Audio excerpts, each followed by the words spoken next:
We're back here on our economic forum, and we are pleased to have Mr. Franklin Wilson, Mr. Goran Bowe, Mr. James Smith, Mr. Julian Francis, and Raymond Winder here. And you would have heard their opening statements. And we get into the nitty-gritty of things now, and there are a number of questions that arise from what they all had to say. And let me start the questions, and gentlemen, just chime in whenever you wish. The United States has been out of recession for a little while, and we have seen the unemployment numbers in the United States in decline, not declining as we would want our numbers to decline. Indeed, there are many people who believe that we got into a situation where we have a new kind of economy where we are not able to get out of recession. Why haven't we gotten out of the recession as the United States and other countries around? My view on this really takes account of many of the comments you would have heard from the other panelists and expressed in different ways. And one of which is, as the U.S. emerged from the recession, meaning their unemployment level dropped, their incomes obviously were restated, so they're ready to travel again. But then the point made about competitiveness. The Bahamas even became less competitive during the recession. And there was a point made about our labor force and training. And we might have been given a certain level of service before the recession. I would argue that post-recession, you're not even seeing that same level. It seemed to have been reduced. I don't know by how much. So we became less competitive. I'm only speaking now to the short term. Why were we unable to recapture, let's say, that part of the market we had prior to it? Why? Because the last visitor here remembered that I didn't have a good experience, perhaps. Mm-hmm. And then there was also I think someone made a point about our cost structure. We cost even more with less service, right? I mean, you talk about energy costs. Everything went up. So now this guy is thinking that I'm going to travel to the Bahamas, pay more for less. So then we go to Cancun, then we go to Dominican Republic. So there are a number of things I believe we have to do, short-term, medium, long-term policy, and even a change of mindset in terms of ownership and joint ventures and that sort of thing. I think there are a lot of, they're not impossible to overcome, but we've got to at least put them out there and have the discussion, and then try to. If I could, if my comment on that, I believe there are two, in addition to what James said, there are two additional factors that adversely impacted us in terms of our ability to pull out of the recession as fast as some of our competitors might have been. Let's not forget that for a significant period of time, this thing called Bahama was hanging there over our head. So, for example, Bahama stalled. So who was going to start a new hotel? Mm-hmm. I mean, how are you going to start a new hotel when you know this thing is coming? So that wiped out any possibility of starting new hotels, Sydney or New Providence. Secondly, we've had a really bad run with hurricanes that just impacted us in ways if it's just the luck of the draw. Mm-hmm. And so these are factors that I think helped to or contributed to why we may not have come out as fast as otherwise would have. But I think one of the key things that what we don't do when we look at the other economies, we tend to look at the output as opposed to the input. What do I mean by that? That when you speak about North America as an example, so including both the US and Canada, since the recession, their economies have changed radically. So shopping patterns, walking into a brick and mortar store is now almost done away with. And so electronic commerce has become the norm, Amazon, Walmart. In fact, most of the brick and mortar stores, you go into them, their full inventory is not even available to you, and they tell you go to the website and it will be delivered to your home. You look at energy in terms of the different elements that started to emerge. So whether it was using the ethanol, whether it then moved to LNG, Tesla, even the youngest of children has heard of Tesla, even if they don't understand the innovation that has come by it. And really what other economies have done that we have failed to do is says, well, we need to change the way we do things. But I think there's a very telling element in North America and Europe to a large extent that sometimes gets overshadowed, that whilst those economies are growing, in reality, the split between the have and the have-nots is at its greatest margin ever known to man. And so when you look, it goes back to Ray's comment about those economies are growing, but would the persons on the ground, talking about the average person, say, well, am I doing better and growing at 3% that the nation is growing by? Or really there are a handful of individuals that are doing so. So bring that to the Bahamas context. And what have we not unleashed? Our brain drain in terms of our young, talented scholars that have gone abroad and excelled in tertiary education and their start of their profession. There is no push and incentive to bring them back to say, how do you bring the ideas that you're now learning from these advanced economies into the local economy that's here? When I lived abroad, I had a family calling that simply said, you belong here, and so where you excel, you need to bring that back. And we need to instill that to where the roots, we have the old saying, where your navel string is buried, that we have to encourage that. Yeah. But if we are going to get to growth, we have to appreciate that the model, and I think everyone has said this, financial services and tourism may not necessarily be the problem. The fact is we've not innovated within those same two, whilst the world around us has moved. And financial services is the perfect example of that. Yeah. Well, how can you innovate when you have OECD countries, for instance, bringing pressure to bear on countries like the Bahamas? They are changing rules all the time, Julian Francis. Yeah. I think we have to stop feeling like victims all the time. Thing is, aren't we victims though? Yeah, we are victims to some extent. That's true, but you have to admit we probably haven't done enough to influence these same, guys who are, we think, victimizing us.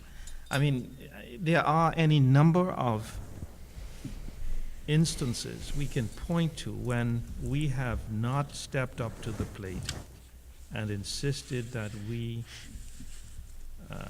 have our fair, as it were, representation on some of these bodies. I mean, you look, for example, at a country, and James would know this, and some of our colleagues at the table, I think, would as well.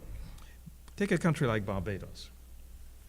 They have made it a strategy that any significant multilateral body, agency, etc., which impinges on their development, they are going to find a way to become involved,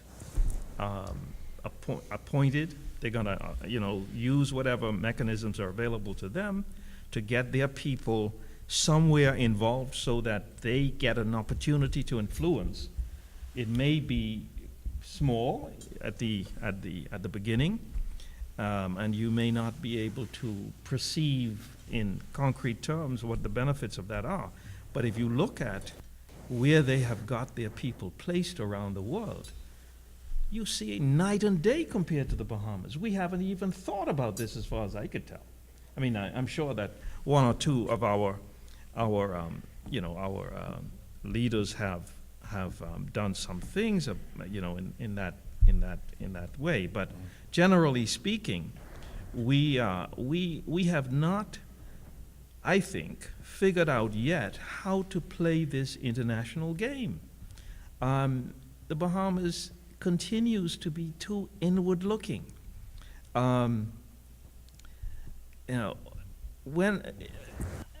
Take a couple of examples. Take Singapore. The modern Bahamas started pretty much at the same time as Singapore. Singapore really, began to emerge in 1965, and you can say maybe us 67, 68. Now, I know we're not the same. I mean, it's a country of 7 million people compared to, a very, very small population in the case of the Bahamas. But some people would argue, effectively, that small gives you opportunities to do things which the bigger guys can't do. What you can say when you look at us and you compare us, Singapore and ourselves, is that we must have been asleep all this time if you compare what we have been able to achieve compared to a country like that. Now, I think it was Gowan who talked But about... we were heading in the right direction. We had some growth in the 80s and 90s in the financial services sector and in tourism. No, I'm not saying we haven't. Of course we have. But I mean, growth has got to be sustainable if it's going to be of any real value in terms of building your economy over the long haul. You don't want to be growing, at 5-6% during, say, the decade of the 80s, and all of a sudden, since then, there's nothing going on. I mean, somebody referred to it a while ago. Since 2008, our economy has not grown on average by more than 1%. Yes. Since 2008. And a 1% growth cannot produce any real, tangible, perceivable activity in your economy. I mean, all you're doing is treading water, really. Yeah, we have not been And of doing the course- things that we should be I doing. think we should not overlook, I think, something in the Bahamas that, in terms of the figures and the growth and that sort of thing, Grand Bahama. Yes. Okay, and all of the hurricanes. So Frank mentioned, I think earlier about the hurricanes, right? Yeah. But the whole economy of Grand Bahama and the trials and tribulations they have had Yeah. over the last, say, 10 years. Yeah. And they were, I think, 40 to 50,000 people Yeah. live there. But James, Probably not as much Grand now. Bahama, to some extent, and maybe not entirely. I know Grand Bahama as well as you do, as you know. Grand Bahama, to some extent, is a self-inflicted failure for us. We failed to innovate in our policy environment in order to maintain the sort of relevance of a free port. Freeport, I would say, is a kind of opportunity which many economies don't have. Certainly not in this part of the world. But the point I was we- trying to make is the numbers, because I was looking at them, tonight before coming here, and you see things like, just the numbers, arrivals, right? Maybe went up by, say, 7% in Nassau, right? Minus 20 in Freeport, or something like that. Then you begin to see what's happening. The stock has disappeared, hotel rooms. The exports are pretty much gone. Now, all of these things drag on the last year, when you see, cruise ships, they never really developed the harbor. And what you're saying, true, why? But I was just saying to myself, but if you sort of took them out of the equation, right, you get a different kind of feel, but you can't. Indeed, I remember in the 60s, 70s, and 80s, we used to say something to the effect, loosely translated, all the unemployed Bahamians went to Nassauians went to Freeport. If not, we had a worse problem in New In Orleans. Nassau, yeah. Unemployment, where it not for Freeport absorbing Yeah. all of the, Yeah. well, now they came back. Yeah. One of the things, like in any enterprise or any individual, before you decide to stake out and take a position, one has to assess one's strengths. And the Bahamas needs to understand its strengths. And use its strengths to make things happen. What are our strengths? The land. When you look, Julian mentioned Barbados, right? Barbados as a country compared to the Bahamas and land, no comparison. Jamaica, no comparison. When you look at the number of persons that live in the Bahamas. So what am I getting at?